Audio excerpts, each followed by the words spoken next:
अस्सलाम वालेकुम, क्या हाल है सबके। अच्छा, आज जो न्यूज़ में खबर थी, न्यूज़ में खबर कैसे हो सकती है यार। देखिए, कुछ बातें हो सकती है, कुछ नहीं हो सकती है। उसमें से एक है न्यूज़ में खबर नहीं हो सकती। अच्छा भाई, अस्सलाम वालेकुम एवरीवन। भाई, यूरोप ने जब से यूक्रेन और रशिया की वॉर शुरू हुई है, यूरोप ने फ़ौरन डिसीजन लिया कि जिस तरह हम बिजली बनाते थे अब उस तरह बात नहीं बन पाएगी, क्योंकि उनकी डिपेंडेंस बहुत ज़्यादा थी रशिया के ऊपर। तो उन्होंने as fast as they can decision लिया और रिन्यूएबल के ऊपर शिफ्ट हो गए। अब रिन्यूएबल में उनके पास सोलर भी थी, विंड भी थी, क्योंकि विंड का भी बहुत अच्छा स्कोप है यूरोप में। तो आज की न्यूज़ थी कि उन्होंने $10 बिलियन सेव करे हैं, सिर्फ रिन्यूएबल पे शिफ्ट हो गई। और वो तेज़ी से रुके नहीं है, वो तेज़ी से जाए जा रहे हैं। देखिए, नेशनल रिसोर्स जो गैस है, जो पेट्रोल है, वो कुछ लोगों के पास है और कुछ मुल्कों के पास है, और कुछ मुल्क ही उसको डिग करके निकाल सकते हैं, क्योंकि उसमें भी ठीक ठाक इन्वेस्टमेंट होती है। ऑन दी अदर हैंड, जो सूरज है ना, सूरज जो रिन्यूएबल एनर्जी, वो सबके पास आ रहा है। इतनी आसान सी बात है, जैसे ही मुश्किल हालात आए फौरन डिसीजन लिया कि इस तरह बात नहीं बन पाएगी, ये जनरेटर्स पे बिजली नहीं बना पाएंगे, हम गैस से नहीं चल पाएंगे, हमें फौरन शिफ्ट करना है। उनके पास पैसे पड़े थे, उन्होंने लोन लिया, ये एक अलग बहस है, पर उन्होंने फौरन शिफ्ट किया। वो इस सारे सिनेरियो से काफ़ी हद तक बच गए और उन्होंने अपने लोगों को भी बचा लिया। असल बात तो ये कि उन्होंने अपने लोगों को बचा लिया और उन पे इम्पैक्ट कम से कम होने दिया। अब अगर ये जंग चलती रहती है, अगले 4-5 साल चलती रहती है और वो इसी पेस से चलते रहते हैं, यूरोप पूरा तो $50-60 बिलियन वो अपनी सेव कर लेगा। तो यही तो इम्पैक्ट था जो लोगों पे आना था, और लोगों पे इन्फ्लेशन बढ़ती और लोगों के खर्चे बढ़ जाते, हार्ट टाइट हो जाते। इसी से गवर्नमेंट ने उन्हें बचा लिया। इतना मुश्किल डिसीजन तो नहीं था, एंटिसिपेट कर लिया कि जंग कहाँ हुई है, उसकी वजह से आफ्टर इफेक्ट्स क्या होते हैं, क्या चीज़ बढ़ती है, आपने उसका ऑल्टरनेट निकाल लिया, और जो कि आपके मुल्क में अवेलेबल था। Easy solution. क्या मुश्किल क्या आती है हम लोगों को एज ए इंडिविजुअल लेवल भी और एज अ गवर्नमेंट लेवल भी। हम लोग तकरीबन सारे एक ही हैं, हम बिल्कुल कोई फर्क नहीं है। कि ऐसा नहीं आप कह सकते कि हमारी गवर्नमेंट के मसले सारे वो डिसीजन लेट लेती है, हम भी डिसीजन नहीं लेते। नहीं, हम इंडिविजुअली रेजिस्ट करते हैं चेंज को। हम हमारे अंदर एक इनहेरेंट एक फीलिंग है और एक इनहेरेंट हमारे अंदर क्वालिटी है कि हमने किसी भी चेंज को रेजिस्ट करना है, बी इट पॉजिटिव और बी इट नेगेटिव। तो नेगेटिव चेंज को तो रेजिस्ट करना चाहिए, उससे तो आपको फ़ायदा होता है, बट हम उसी के साथ साथ जो पॉजिटिव चेंजेस होते हैं उनको भी रेजिस्ट करके बैठ जाते हैं। हमारी कम समझी होती है कि हम फिर उसमें डिफ्रेंशिएट नहीं कर पाते कि किस चेंज से हमें फ़ायदा होएगा और किस चेंज से हमें नुकसान होगा। हम सारे चेंजेस को रोक के बैठ जाते हैं कि नहीं नहीं नहीं, फर्क चेंजेस नहीं आने चाहिए। तो अगर कोई चेंज पॉजिटिविटी के लिए है, हमारी बेहतरी के लिए है, तो हमारे पास जायज़ा लेने का एक होना चाहिए, सलाहियत होनी चाहिए। तो हम उसको जायज़ा लेकर अपना अडॉप्ट करने की कोशिश करें। अगर पाकिस्तान ने नेट मीटरिंग और क्या कहते हैं सोलर सिस्टम्स को अडॉप्ट करवाने के लिए एक पॉलिसी बना ली थी, जो कि हमने को बहुत बड़ा तीर नहीं मारा था। बाकी सारी दुनिया हमसे 10-15 साल पहले से नेट मीटरिंग की पॉलिसीज़ बना के इम्प्लीमेंट करवा रही थी। हमने तो 2015 में बनाई है, तो हमने कौन सा तीर मारा है, और उसकी इम्प्लीमेंटेशन प्रॉपरली 2015-16 में शुरू हुई है। तो 6 साल 7 साल 8 साल गुजरने के बाद ये डिबेट नेपरा शुरू करके बैठ गई थी कि जो नेट मीटरिंग का टैरिफ है उसको रिवाइज करके 20 रुपये से हम 9 रुपये 8 रुपये पे ले आते हैं। तो ये कहाँ की लॉजिक है? 8 साल में आपने कितनी सोलराइजेशन अडॉप्ट कर ली कि आपने अब सोचा कि अब इस नेट मीटरिंग टैरिफ को हम गिरा देते हैं। अगर आपके सारे के सारे टारगेट्स अचीव हो गए हैं और आपने 30-40% रिन्यूएबल्स पे शिफ्ट कर लिया है, जो भी आपने गोल सेट किए थे, तो देन इट्स फाइन, फिर आप कर सकते हैं ये काम। लेकिन अगर आपने 8 आने की कोई अचीवमेंट नहीं करी और आप उठ के अब दोबारा से उसको डी इंसेंटिवाइज कर रहे हैं, तो again it's totally up to you. आपने फॉसिल फ्यूल्स पे चिपके रहना है, आपने फ्यूल इंपोर्ट करते रहना है, आपने घरों पे जेनसेट चलाते रहना है, घरों पे भी आपने नॉइज़ पोल्यूशन करते रहना है, धुआं भी उड़ाते रहना है, लोड शेडिंग जाने के बाद भी आपने जनरेटर चलाने हैं। तो अगेन हर बंदे की इंडिविजुअल चॉइस है, हर मुल्क की इंडिविजुअल चॉइस है, उसने अपने मामलात को कैसे देखना है।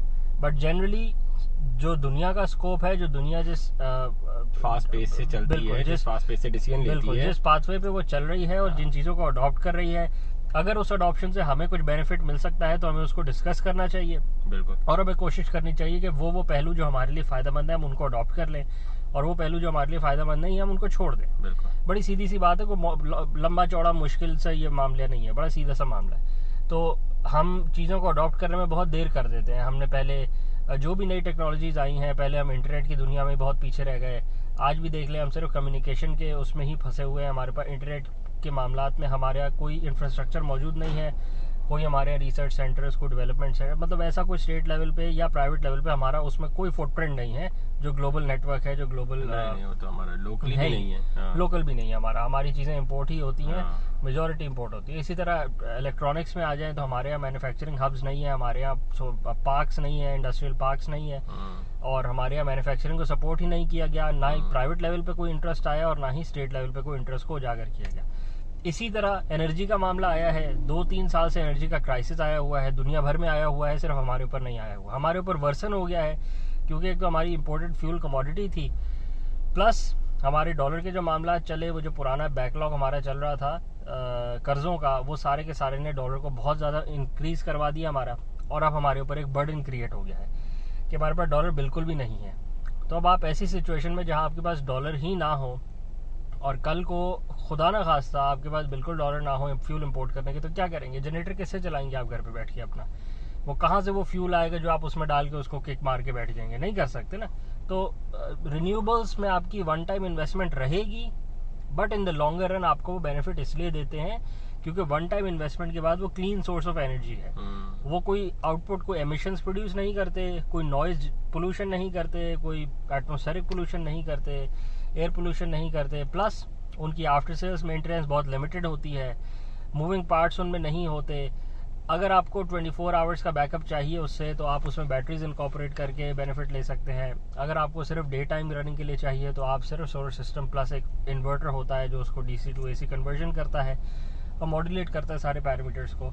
तो again up to you, system पूरी की पूरी अपनी ROI, ऑन ग्रिड सिस्टम जो होता है वो अपनी ROI 3-4 साल में निकाल देता है। ऑफ ग्रिड या हाइब्रिड सिस्टम जिसमें आप सेल्फ कंजम्पशन करते हैं, वो थोड़ा और कम टाइम में निकाल देता है। उसकी वजह ये होती है, ये काउंटर इंटुइटिव बात लगती है, बट इसको समझने के लिए आप थोड़ी सी कैलकुलेशन कर लें तो क्लियर हो जाती है बात कि जब आप सेल्फ कंजम्पशन करते हैं तो आप सारे के सारे टैक्सेस भी बचा लेते हैं। जो भी यूटिलिटी कॉर्पोरेशन आपको चार्ज कर रही होती है पैसे, उसमें वो टैक्स भी तो लगा रही होती है। बिल्कुल बिल्कुल। जब आप उनको बिजली बेचते हैं तो आपके वो टैक्सेस कम नहीं करते, आप जितनी उनसे कंज्यूम करते हैं वो उतने आपको बिलिंग करते हैं। उसमें वो टैक्स भी लगा हुआ आता है, उसमें वो फर्दर टैक्स और सेल टैक्स और वो जो लगा रहे होते हैं वो सब लगा हुआ आता है। उसके बाद आप उन्हें जितनी बेचते हैं वो उतने को उन्होंने जो 21 रुपये या 22 रुपये का जो भी टैरिफ आपके साथ सेट किया हुआ होता है, मल्टीप्लाई करके उतना माइनस कर देते हैं। ऑन दी अदर हैंड, जब आप सेल्फ कंज्यूम करते हैं, जैसे आप ऑफ ग्रिड सिस्टम या हाइब्रिड सिस्टम में सेल्फ कंज्यूम करते हैं, तो उसमें आप कंजम्पशन ही कम करते हैं के इलेक्ट्रिक से, तो वो आपको टोटल चार्ज ही नहीं कर पाता। स्लैब्स होती है ना, परसेंटेज वाइज, अगर आपने 1000 रुपये का बिल बनाया तो उस पर इतने % ये वाला टैक्स लगेगा, इतने % ये वाला टैक्स लगेगा। तो जब आपका बिल ही 1000 का नहीं होता और बिल ही 600 रुपये 650 रुपये का होता है, तो उसकी परसेंटेज ऑफ टैक्सेस जो बनती है वो कम बनती है, तो ओवरऑल आपकी बिलिंग ही कम हो जाती है। तो ये को बहुत मुश्किल बात नहीं है, बहुत आसान सी बात है। जिन लोगों ने एक्सपीरियंस किया उनको जल्दी समझ आ जाती है, जिन्होंने एक्सपीरियंस नहीं किया होता उनको थोड़ी समझ देर से। अच्छा, जो लोग थोड़ा सा कॉन्सेंट्रेट भी करते हैं ना, उनको भी जल्दी समझ आती है। हमारा मोस्टली हम लोग ये कहते हैं कि हमें समझना ही नहीं है, हमें समझ ही नहीं आ रहा, हमें देखना ही नहीं है। बिल्कुल। तो फिर ऐसों को क्या समझ आएगी और क्या आप समझाएंगे उनको नहीं पता चलता। बिल्कुल। मैं अभी बैठा हुआ कैलकुलेट कर रहा था कि एक अगर 10 किलोवाट का सिस्टम लगाए ना तो वो 1200 यूनिट रफली बनाता है महीने के। तो अगर 25 साल की उसकी लाइफ है, जो कि है लाइफ, और वो कुछ भी नहीं होता सिस्टम को, तो 25 ईयर्स में वो 3,60,000 यूनिट बनाता है। ठीक है, उसकी अगर 2 मिलियन की कॉस्ट है आपके सिस्टम की, तो 5 रुपए पड़ेगी सारी आपको यूनिट की कॉस्ट।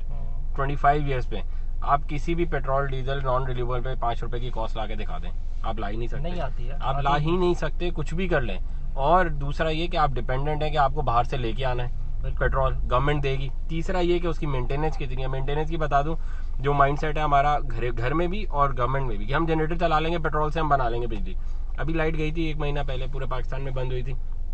क्या हाल हुआ था, बड़े बड़े एंकर्स बैठे हुए हैं, वीडियोस इस पे बन रही हैं कि जी हमारा जनरेटर जो है हर 2 घंटे बाद बंद हो जाता है, हीटअप हो जाता है, गरारियां खत्म हो गई हैं, उसकी रस्सियां टूट गई हैं, बैटरियां बैठ गई हैं। वो तो कुछ कर ही नहीं सके। ऑन दी अदर हैंड, जिन थोड़े से समझदार लोगों ने सोलर लगाया हुआ था और साथ हाइब्रिड सिस्टम लगा हुआ था, उनको तो पता ही नहीं चला कि लाइट चली गई। वो तो अगले दिन ये करते रहे कि लाइट चली गई। जितनों के हम ऑन ग्रिड सिस्टम लगाते हैं, हाँ। और उनकी नेट मीटरिंग की जब वो होती है, इंस्पेक्शन होती है, हाँ। और केई का इंस्पेक्टर आके उनका जनरेटर इंस्पेक्ट करता है और बोलता है अब इसको ऑन करूं, मैं चेक करूं कि ये सिंक में है इन्वर्टर के साथ कि नहीं है, वो जनरेटर ही ऑन नहीं होता, क्योंकि वो रोज यूज ही नहीं होता इतना कभी उसकी। और ये छोटे जेनसेट की बात नहीं हो रही, ये जेनसेट की बात हो रही है 30 kVA की।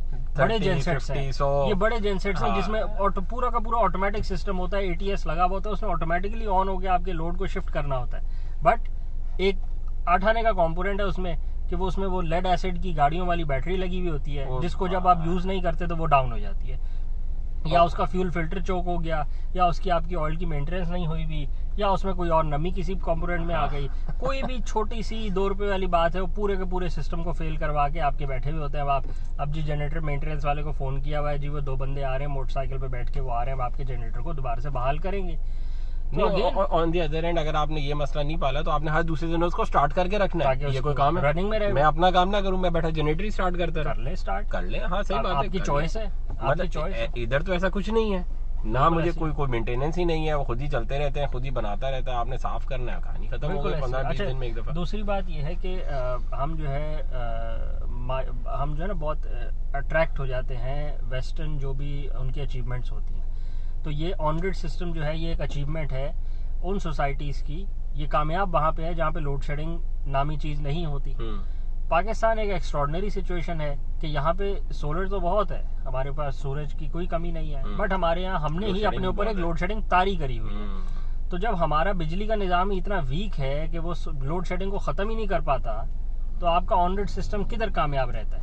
जब दिन में अभी गर्मी आएंगी, सबको अंदाजा हो जाएगा, ये तो पहली दफ़ा थोड़ी हो रहा है, हर साल ये होता है कि जब पीक गर्मी आ जाती है तो लोड शेडिंग पीक पे चली जाती है। इस दफा तो ऑस्टेरिटी ड्राइव है, ऑस्टेरिटी ड्राइव में तो ये 2-2 घंटे खुद जानबूझ के बंद करेंगे कि पेट्रोल कम से कम चलाना पड़े, और वो जो इनएफिशिएंट आईपीपीज है उनको भी कोशिश करेंगे कि बंद करवाएं। बिल्कुल, तो उसकी ऐसे जनरेशन में और कमी आएगी। बिल्कुल, फिर ऑन ग्रिड क्या करेगा? बस यही है, फिर जिसने लगवाया हो, जिसने जो अपनी चॉइस से लगवाया ना, हर किसी की चॉइस है, जिसने जो लगवाना है वो लगवाए, जिसने जो चीज अडॉप्ट करनी है वो अडॉप्ट करे, जिसने कुछ अडॉप्ट नहीं करना वो ग्रिड को अडॉप्ट करके बैठा रहे, मतलब इट्स एवरीबॉडीज चॉइस। तो उसके रिप्लिकेशन भी उसी पे आते हैं, उसके जो बेनिफिट्स हैं वो भी उसके पर्सनल हैं, उसके जो डिसएडवांटेजेस हैं वो भी उसके पर्सनल ही हैं। अगर ऑन ग्रिड उसको, if somebody is fully satisfied with an on grid system, good for them. If somebody is fully satisfied with an off grid system, good for them. If somebody is satisfied कि उसने कुछ भी नहीं लगवाना और हर महीने बिजली का बिल देना है और 2 साल बाद फिर सर पकड़ के बैठ जाना कि मेरे 2 साल के जो मैंने बिजली को पैसे दे दिए वो खड्डे में चले गए, तो again it's up to you. अगर किसी की हर पैसे बचाने के लिए पैसे लगते हैं, ये एक नॉर्मल सी बात है, बिल्कुल, कि अगर आपने कुछ बचाना है तो you have to spend either some effort और some on some infrastructure on some device, आपको कुछ ना कुछ तो करना पड़ेगा।